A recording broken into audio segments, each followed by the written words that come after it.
Cognitive domain classes. तो आप सबको मेरा नमस्कार। मैं कॉग्निटिव डोमेन क्लासेस में प्रवेश चंद यादव हार्दिक स्वागत करता हूँ। डीएलएड सेकेंड सेमेस्टर के शिक्षार्थियों शिक्षकों के लिए गणित मैथ से संबंधित कुछ महत्वपूर्ण प्रश्न जो लेकर मैं आया हूँ। हर वर्ष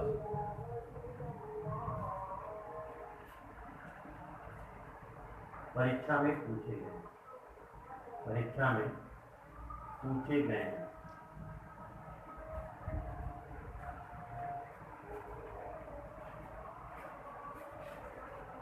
हैं। इन प्रश्नों के अध्ययन से परीक्षार्थी 25 में 25 नंबर प्राप्त कर रहे हैं। 25 में 25 नंबर प्राप्त कर सकता है। तो ज़्यादा समय न लेते हुए हम चलते हैं क्वेश्चन की ओर। क्वेश्चन 1 जो आपकी परीक्षा की दृष्टि से बेहद महत्वपूर्ण और लगभग सभी परीक्षाओं में पूछा जाने वाला प्रश्नों की कुछ सीरीज को मैंने आप सबके लिए बनाया है, जो आप सबको के लिए बेहद ही महत्वपूर्ण लाभदायक है। आइए प्रश्न 1 की चर्चा करते हैं। गुणन का तत्सम अवयव किसे कहते हैं?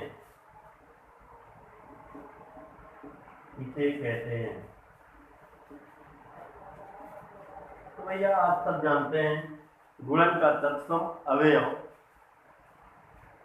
1 होता है। इसका उत्तर क्या होगा? 1 को गुणन का तत्सम अवयव कहते हैं।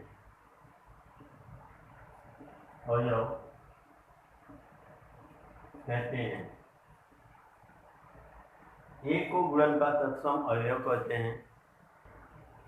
इसी क्रम को आगे बढ़ाते हैं और जानते हैं प्रश्न नंबर 2, सबसे छोटी प्राकृतिक संख्या क्या है? सबसे छोटी प्राकृतिक संख्या क्या है? मित्रों पेन और कॉपी लेकर बैठिएगा, क्वेश्चन को जरूर नोट करिएगा, क्योंकि ये सारे क्वेश्चन आपकी परीक्षा की दृष्टि से बहुत ही महत्वपूर्ण है और हर बार सेकेंड सेमेस्टर की परीक्षा में पूछे गए प्रश्न हैं। तो सबसे छोटी प्राकृतिक संख्या 1 है।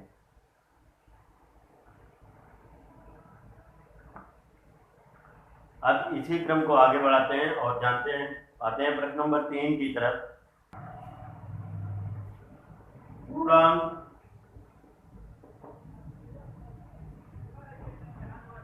क्या है?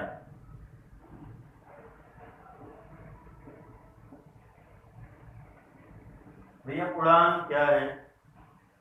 तो सभी पूर्ण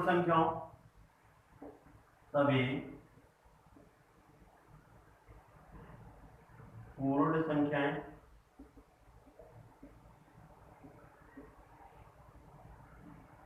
तथा ऋणात्मक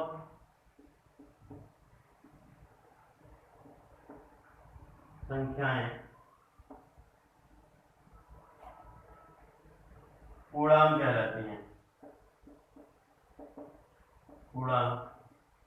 कहलाती हैं।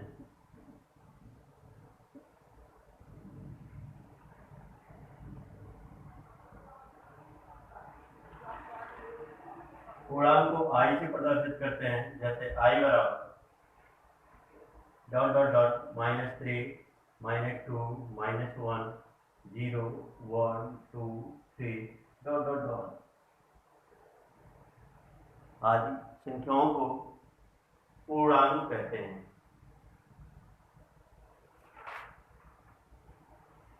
इसी के बाद अगले प्रश्न पे आते हैं, जिसे हम पूछते हैं कि भैया धन पूर्णांक किसे कहते हैं। धन पूर्णांक किसे कहते हैं, किसे कहते हैं।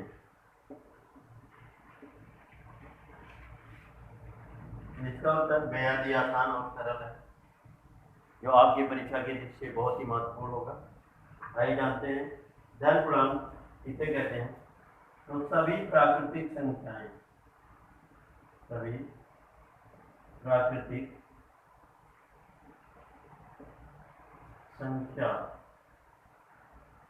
ये धन पूर्णांक कहलाती है। धन पूर्णांक कहलाती हैं।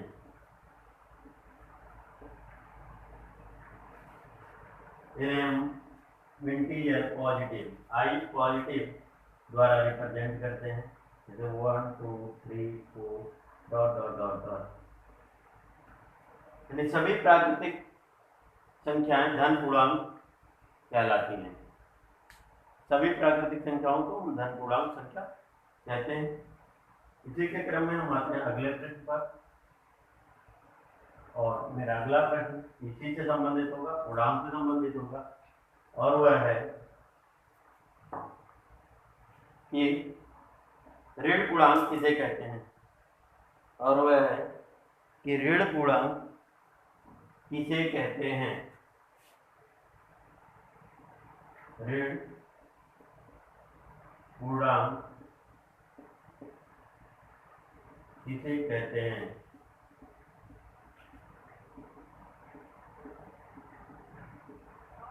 मित्रों, ये बहुत ही महत्वपूर्ण क्वेश्चन है, जो 1 नंबर में आपकी परीक्षा में पूछे जाते हैं और बहुत ही इम्पोर्टेंट है। सभी ऋणात्मक संख्याएं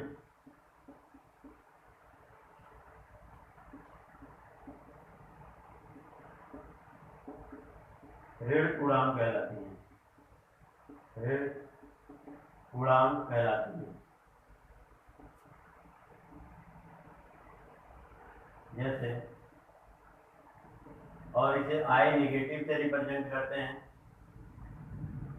-1 -2 -3 -4 dot dot dot dot dot minus. अब इसी के क्रम को बढ़ाते हैं और अगले प्रश्न पे आते हैं। मित्रों, वीडियो को अंत तक जरूर देखिएगा, जिससे आपको पता चलेगा कि किस टाइप के प्रश्न आपकी परीक्षा में पूछे जाते हैं और प्रश्नों का बेस क्या है। बहुत ही महत्वपूर्ण है मित्रों। जहाँ तक कि हम क्या कहें, आप खुद देखेंगे, पढ़ेंगे और एग्जाम के समय आपको एहसास होगा कि कितना महत्वपूर्ण है ये सब। दो संख्याओं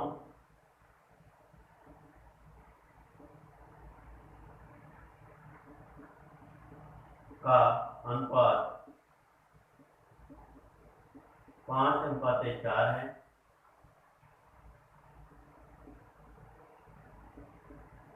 इसमें प्रथम पद और द्वितीय पद बताइए। प्रथम पद और अंतिम पद बताइए।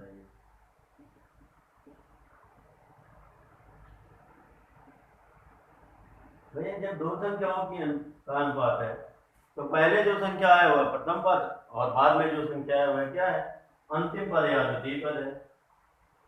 तो प्रथम पद बराबर 5, अंतिम पद या द्वितीय पद बराबर 4। इसी क्रम को आगे बढ़ाते हैं और आते हैं क्वेश्चन नंबर 7 की तरफ। 7 की तरफ, समानुपात में कितने पद होते हैं। क्षमा, अनुपात में कितने पद होते हैं,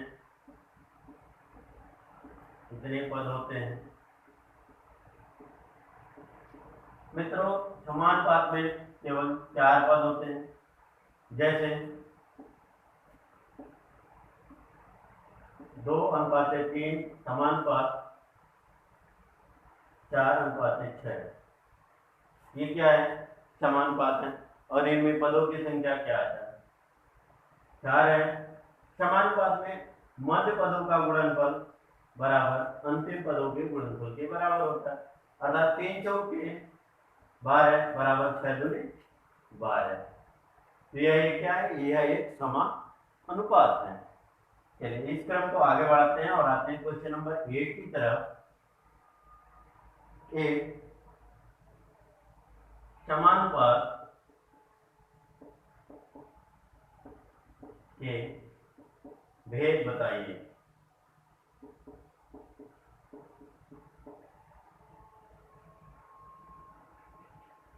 मित्रों समानुपात के 2 भेद होते हैं। नंबर 1 सरल अनुपात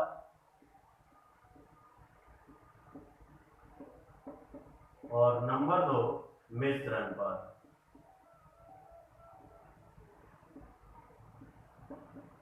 यहाँ भेद का तात्पर्य उसके प्रकार से है।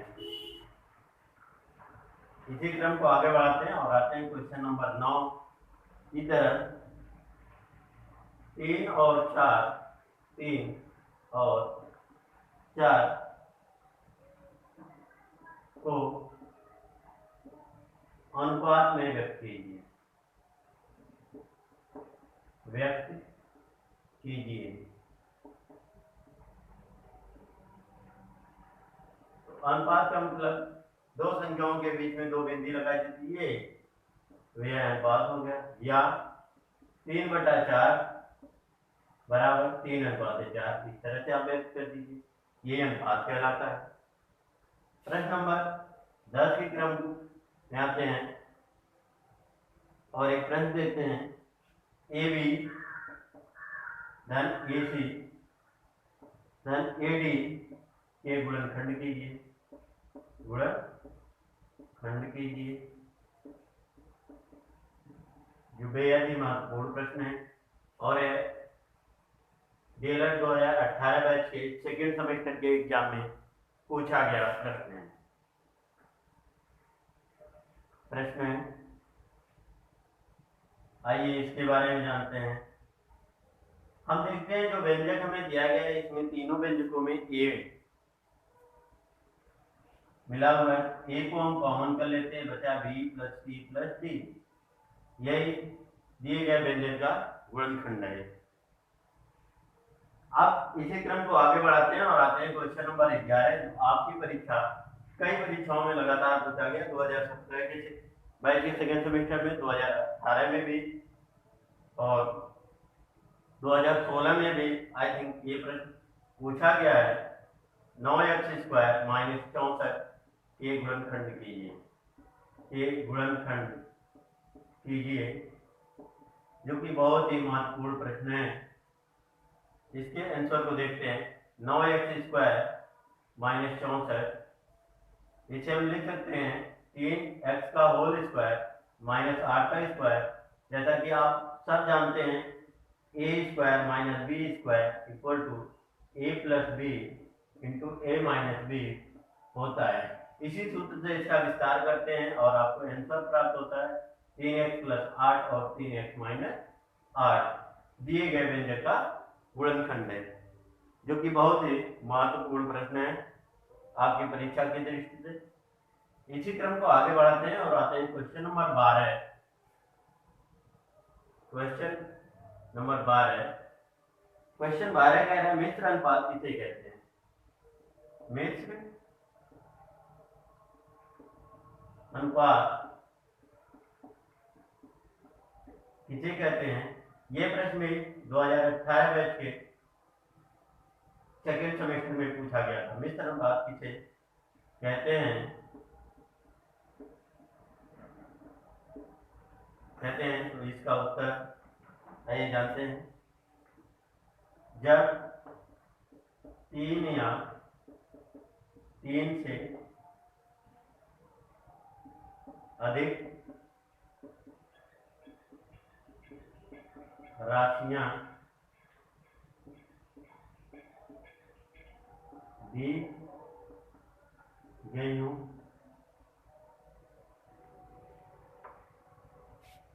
और उनमें से एक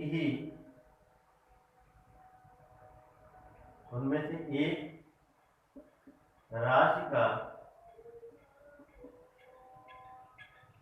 परिवर्तन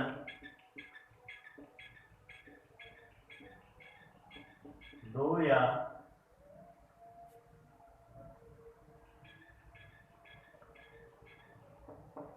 दो से अधिक राशियों पर निर्भर हो उसे मिश्र अनुपात कहते हैं। मिश्र अनुपात कहते हैं।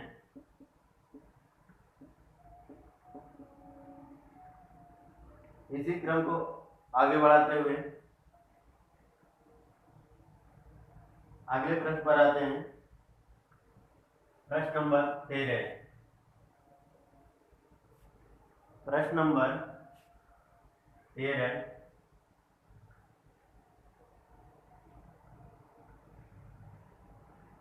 सजातीय व्यंजक किसे कहते हैं? सजातीय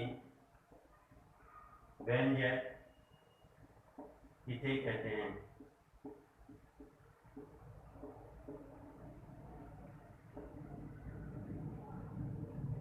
तो सजातीय व्यंजक ऐसा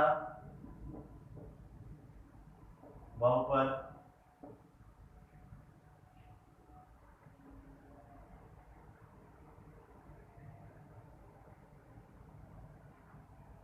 जिसमें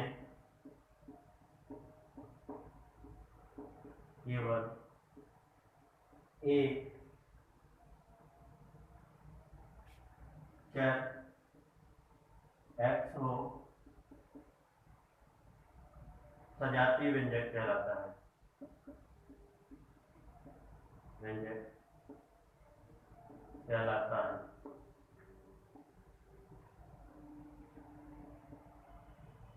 जैसे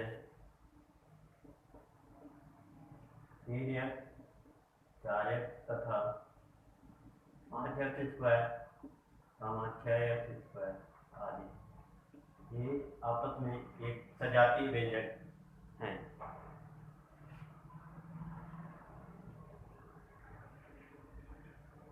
यदि किसी त्रिभुज की ऊंचाई 12 मीटर तथा आधार 32 मीटर हो तो क्षेत्रफल ज्ञात कीजिए, अर्थात त्रिभुज का क्षेत्रफल ज्ञात कीजिए।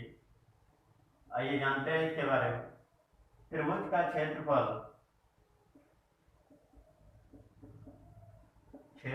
बराबर 1/2 गुणे आधार गुणे ऊंचाई। 1/2 गुणे आधार 32 गुणे 12 2 से काट दिए 16 32 को 16 गुणे 12 बराबर 192 वर्ग मीटर। इसी के क्रम को आगे बढ़ाते हैं और यह होगा आज का आखिरी क्वेश्चन, जो क्वेश्चन नंबर 15 है। 15 है, एक घन की कोण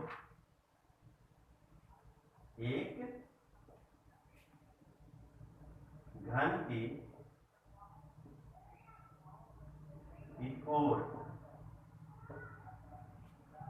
14 सेंटीमीटर है।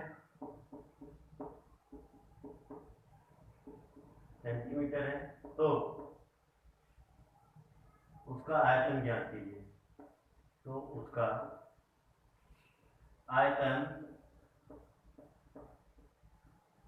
ज्ञात कीजिए।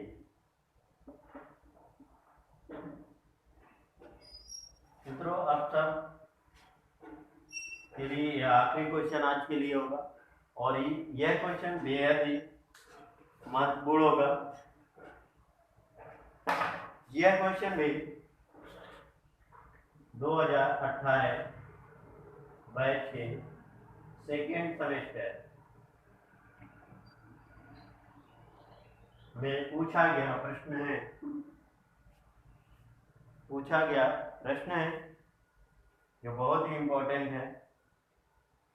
तो घन का आयतन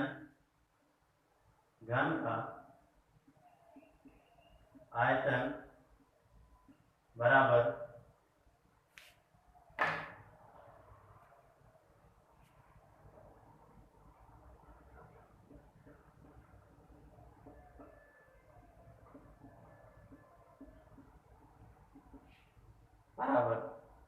ए क्यूब का मतलब भुजा क्यूब। तो घन की कोर यानी भुजा 14 सेंटीमीटर, तो 14 का क्यूब बराबर 14 गुणे 14 गुणे 14 बराबर 2744 घन सेंटीमीटर।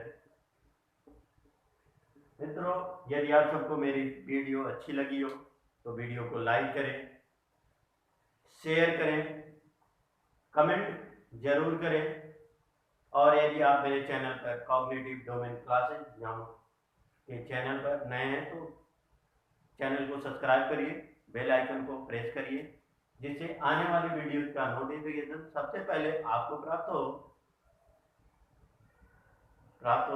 आप सबको मेरा नमस्कार, आप सबको धन्यवाद। तब तक के लिए, जब तक कि मैं आपके लिए दूसरी वीडियो के साथ आपके सामने हाजिर नहीं होता। धन्यवाद मेरे प्रिय दोस्तों।